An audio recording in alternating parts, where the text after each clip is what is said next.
E case a 1:30 do mediodía e a cociña do Carlos Oroza está a pleno rendemento. Hoxe os alumnos enfrontanse a unha xornada na que por riba de todo manda a calidade. Teñen que elaborar pratos con produtos con denominación de orixe ou indicación xeográfica protexida. A intención cal é? Bueno, pois que os rapaces que están en formación, neste caso son de segunda edición de cociña e segunda edición de servicios, pois que coñezan o produto, que xa traballaron en primeiro curso, pero sobre todo que traballen con el e que se den conta que tal vez tenan que botar man deses produtos no seu futuro profesional e a maneira de conocelos é pois nesta xornada, non?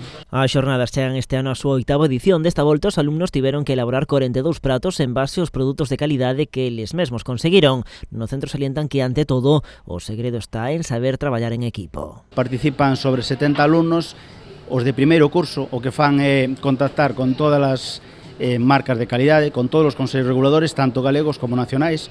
Cada un traballa do orden de 12, 13 consellos reguladores, contactan con todos, explican a actividade e logo reciben o tema de publicidade, produtos e para traballalos, né? Entonces, o que facemos é, con todo o que nos envían, pois o buffet. Entre os produtos atopamos queixos, carne, peixe e tamén licores e augardentes. Se fai un cóctel de benvida que onde leva orujo e logo aquí na pastelería ten moitísimo uso. Pois fan desde semifríos con orujo, temos aí un xamón de porco celta da Ulloa que estamos lustrando con mel e ao final leva un toque de orujo de Galicia, de aguardiente tostada. Entonces é moi versátil. Son das cousas que facemos. Dende o Consello Regulador de Augardentes e Licores Tradicionais de Galicia celebran esta orixinal aposta polos produtos de calidade do país. Os galegos somos os que temos que poñer en valor os nosos produtos.